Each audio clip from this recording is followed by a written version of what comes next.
सोन चिड़ैया खबर उड़ती है। मध्य प्रदेश की तरह छत्तीसगढ़ में भी पुलिस भर्ती विवाद सुर्खियों में आ गया है। छत्तीसगढ़ पुलिस में 6000 आरक्षकों की भर्ती को लेकर हाल ही में हाईकोर्ट ने बड़ी कार्रवाई की है। अब तक लगभग 2500 उम्मीदवारों को नियुक्ति पत्र जारी किए जा चुके थे, लेकिन हाईकोर्ट के जस्टिस पीपी साहू ने नई नियुक्ति प्रक्रिया पर रोक लगा दी है। न्यायालय ने स्पष्ट किया है कि अगली सुनवाई तक किसी भी नए उम्मीदवार को ज्वाइनिंग लेटर जारी नहीं किया जाएगा। साथ ही सरकार को आदेश दिया गया है कि वह 2 सप्ताह के भीतर कोर्ट में जवाब दाखिल करे। मामले की अगली सुनवाई 23 फरवरी को होगी। इस पूरे मामले की शुरुआत कई अभ्यर्थियों की याचिकाओं से हुई है। जी हां, शक्ति, बिलासपुर, रायगढ़ और मुंगेली जिलों के उम्मीदवार मनोहर पटेल, विवेक दुबे, मृत्युंजय श्रीवास, कामेश्वर प्रसाद, गजराज पटेल, अजय कुमार, जितेश बघेल सहित अन्य युवाओं ने अलग अलग याचिकाएं दाखिल की थी। याचिकाकर्ताओं ने आरोप लगाया कि भर्ती प्रक्रिया के दौरान फिजिकल टेस्ट में व्यापक भ्रष्टाचार हुआ। विशेष रूप से फिजिकल टेस्ट के डेटा रिकॉर्डिंग का काम outsource company times technology private limited को दिया गया था, लेकिन इस दौरान निष्पक्षता का पालन नहीं किया गया।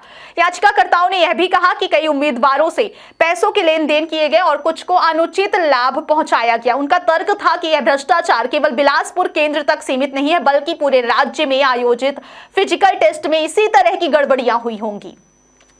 इस बात का सबसे बड़ा प्रमाण 19 दिसंबर 2024 को बिलासपुर के पुलिस अधीक्षक और सिलेक्शन कमेटी के चेयरमैन द्वारा रायपुर पुलिस मुख्यालय को भेजे गए पत्र में दिया गया है। इसमें फिजिकल टेस्ट के दौरान पाई गई गड़बड़ियों का जिक्र किया गया। अधिकारियों की जांच रिपोर्ट के अनुसार 129 उम्मीदवारों को अनुचित लाभ दिया गया है। इनमें से ऐसे उम्मीदवार शामिल हैं जिन्हें गलत तरीके से अधिक नंबर दिए गए, जबकि योग्य उम्मीदवारों को मेरिट के आधार पर चुना जाना चाहिए था। इसके अलावा फिजिकल टेस्ट के लिए जुड़े सीसीटीवी फुटेज भी डिलीट कर दिए गए, जिससे जांच में और भी गंभीर सवाल उठते हैं। याचिकाकर्ताओं की वकील का कहना है कि पुलिस भर्ती प्रक्रिया नियम 2007 के नियम 7 के तहत यदि भर्ती प्रक्रिया में किसी भी प्रकार की अनियमितता पाई जाती है तो पूरी भर्ती प्रक्रिया निरस्त कर नई प्रक्रिया कराई जानी चाहिए। ऐसे में चयन प्रक्रिया का समापन, अंतिम सूची जारी करना और नियुक्ति आदेश प्रकाशित करना नियमों के खिलाफ गैर कानूनी है।